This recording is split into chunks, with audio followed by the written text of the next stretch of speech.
Afro Tales Podcast is a part of the Connected Podcast Network.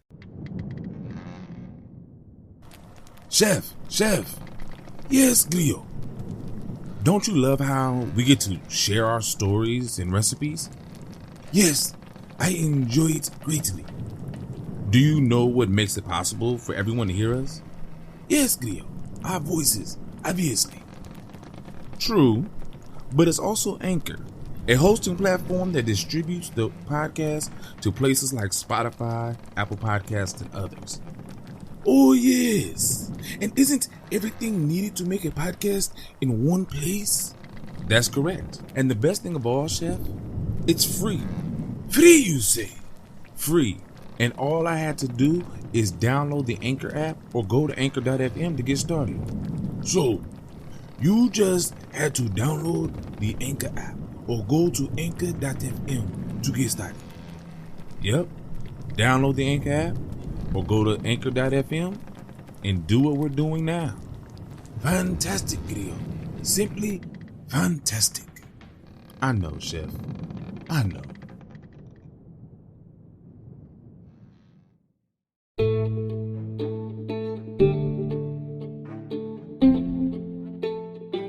Hello and welcome. I'm Aman Mazingo, and this is the AfroTales Podcast, a show that will explore the folklore, tales, myths, and legends of the African diaspora. Today, we have the character that influenced me as a child and began my love for these type of stories. We have a fox, a bear, and a rabbit. Yes, we have the infamous Bruh Rabbit. So sit back, relax, and take a listen to today's story, Bruh Rabbit's Riddle.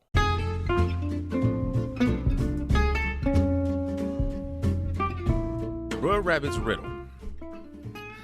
Now, everyone knew that Bruh Rabbit was a bit of a musician, because he was always singing or patting or doing some kind of dance to get himself out of trouble. In fact, there wasn't any tune Bruh Rabbit couldn't pat.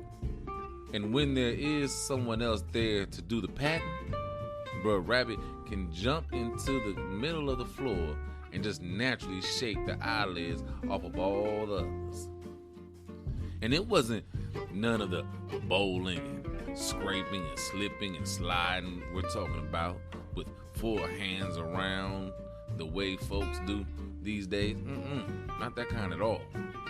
It was this up and down kind of dancing where they leap up in the air and cut the pigeon wing. The time came when old Bruh Rabbit began to put this and that together, and the notion struck him that he better be home looking after the interests of his family instead of frolicking all around the settlement. He thought about this in his mind until by and by he got determined to earn his own livelihood. So he up and cleared off a piece of ground and planted himself a potato patch.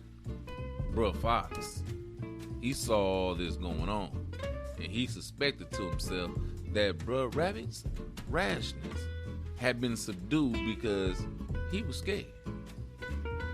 Bruh Fox made up in his mind that he was going to pay Bruh Rabbit back for all his selfishness. He started in, and from that time forward, he aggravated Bruh Rabbit about his potato patch. One night, he left the drawbars down. Another night, he flung off the top rails of the fence. And the next night, he tore down a whole panel of fence. And he kept on this way until Bruh Rabbit didn't know what to do. All the time, Bruh Fox kept on fooling with the potato patch. And he saw that Bruh Rabbit wasn't getting upset. Bruh Fox thought that he had scared him, and the time had come to gobble him up without leave or license. So he called Bruh Rabbit, and he asked if he would take a walk. Bruh Rabbit he asked where they were going. Brer Fox said, right on over yonder. Brer Rabbit asked, where's out yonder? Brer Fox said he knew where there were some mighty fine peaches, and he wanted Brer Rabbit to come along and climb the tree and fling them down. Brer Rabbit said he wouldn't mind, especially if it was what Brer Fox wanted. They set out, and after a while, they came to the peach orchard, and Brer Rabbit picked out a good tree, and up he climbed. Brer Fox, he sat at the root of the tree because he thought that when Brer Rabbit came down, he would have to come down backwards, and then he would be able to just nab him up. But Brer Rabbit saw what Brer Fox was doing before he climbed up. When he picked the peaches, Brer Fox said, Fling him down here, Brer Rabbit. Fling him down right here so I can catch him. Brer Rabbit hollered back, if I fling him down there where you are, Brer Fox, you gonna miss them. They'll get squashed, so I'll just fling them. I just sort of pitch them. Them out yonder in the grass where they won't get busted. Then he took and flung the peaches out in the grass. And while Brer Fox went after them, Brer Rabbit, he climbed down just as fast as he can out of that tree and hustled himself until he got some elbow room, When he got off a little way, he hollered back to Brer Fox that he had a riddle he wanted him to solve. Brer Fox, he asked what it was. Brer Rabbit, he gave it out like a man saying a speech. The big bird ride and the little bird sing. The big bee zoom and the little bee sting. The little man lead and the big horse follows. Can you tell what's good for a head and a holler? Oh, Brer Fox scratched his head and thought, scratched his head. But the more he thought, the worse he got mixed up with the riddle.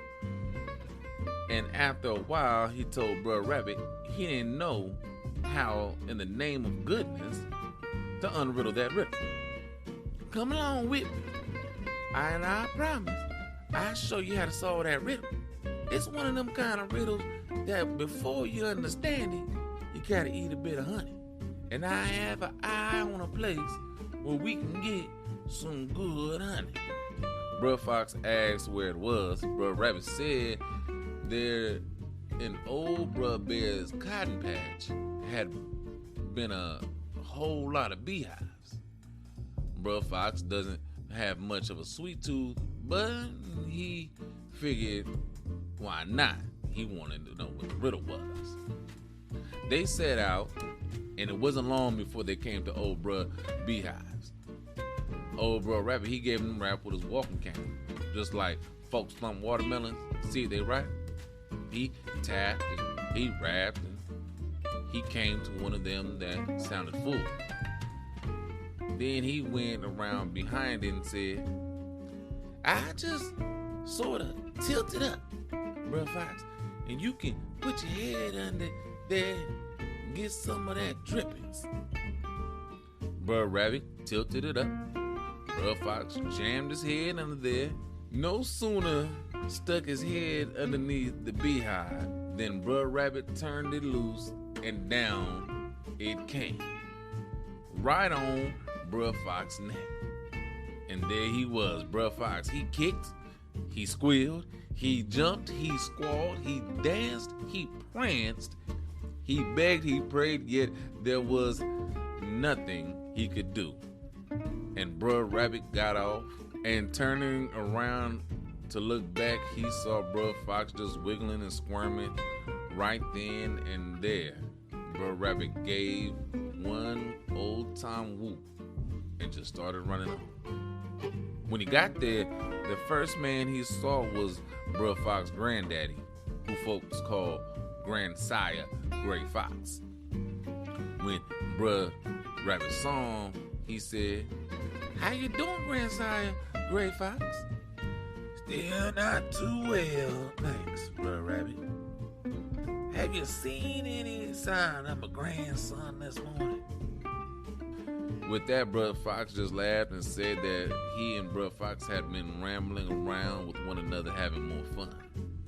We been just rigging up riddles and asking each other. Brother Fox is sitting off somewhere in the bush right now trying to figure out one of the riddles I gave him. I'll just tell it to you. And if you solve it, I'll take you right over there to your grandson. And you can't get there any too soon. Then old Grandsire Fox asks, then Grandsire Great Fox asks what it is, and Bruh Rabbit sang it out. The big bird rhyme and the little bird sing. The big bee zoom and the little bee sting. The little man lead and the big horse follows. Can you tell what's good for a head and a hollow?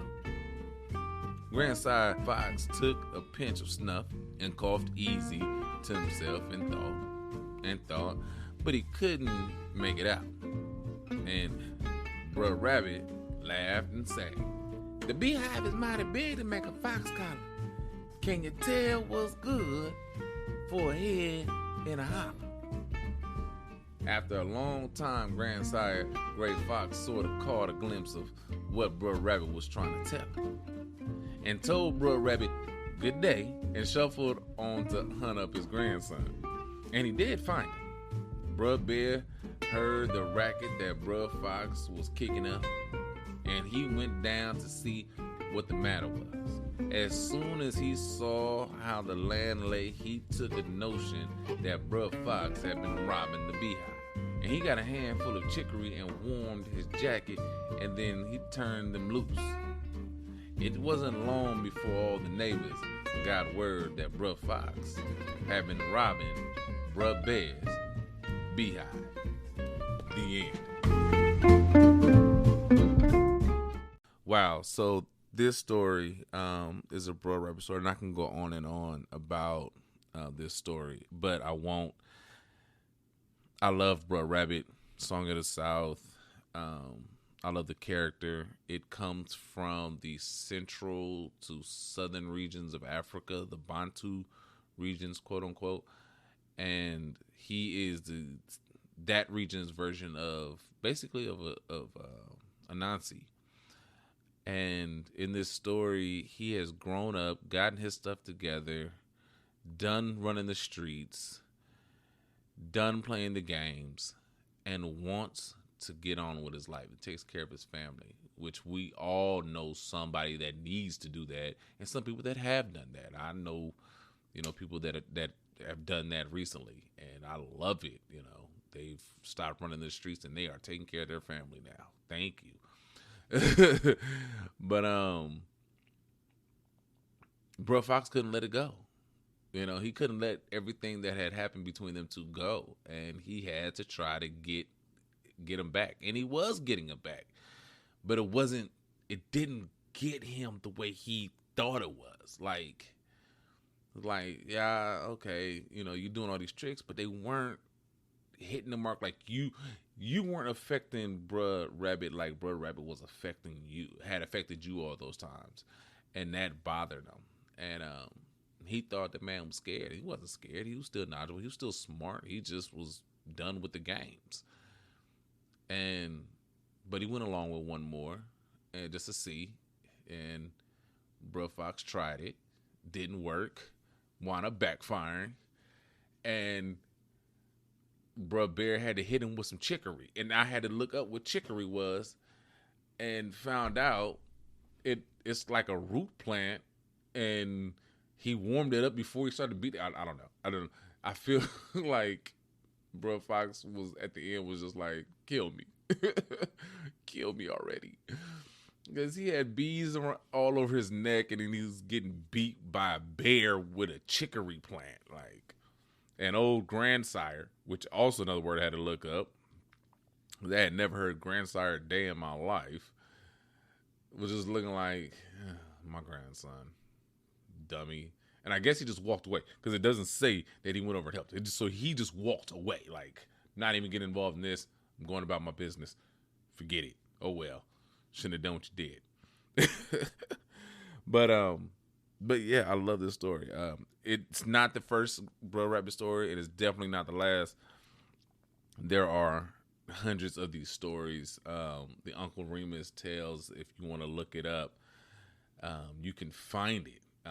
Just look up Uncle Remus and you can find the Bro Rabbit stories. And if you own or have seen Song of the South, you know that you know part of these stories. I will be doing Tar Baby, so don't even. I will do the Tar Baby story, and I will do some of the other ones from that movie. But I'm gonna do other.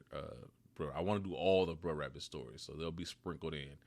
I was just glad I finally got to one. You know, episode 12, I guess this is, and I just now got to a Bro Rabbit story. That's funny, but. I hope you enjoyed this story. I enjoyed reading it.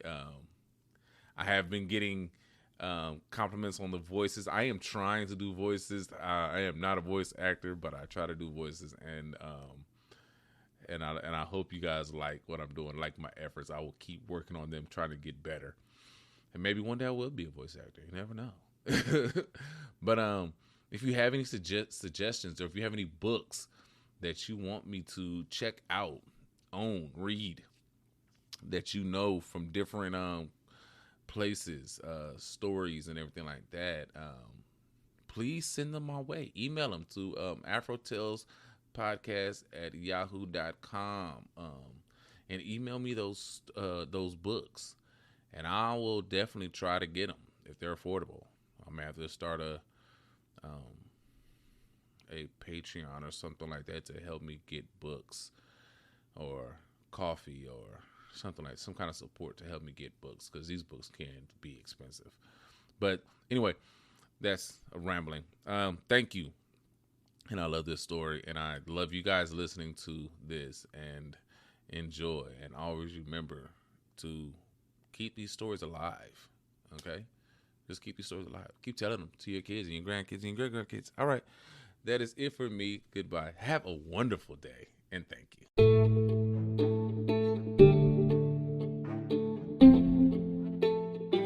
Thank you for your time. You can find us on Anchor, Spotify, Google Podcasts, or iTunes, or wherever you may listen to podcasts. You may also find us on Instagram and Facebook at AfroTalesPodcast, all one word, or on Twitter at AfroTalesCast. Please share, comment, like, leave a rating so others may find us just as you have. Again, I'm Amon Mazingo. This is Afro Tales Podcast, and until next time, have a great day.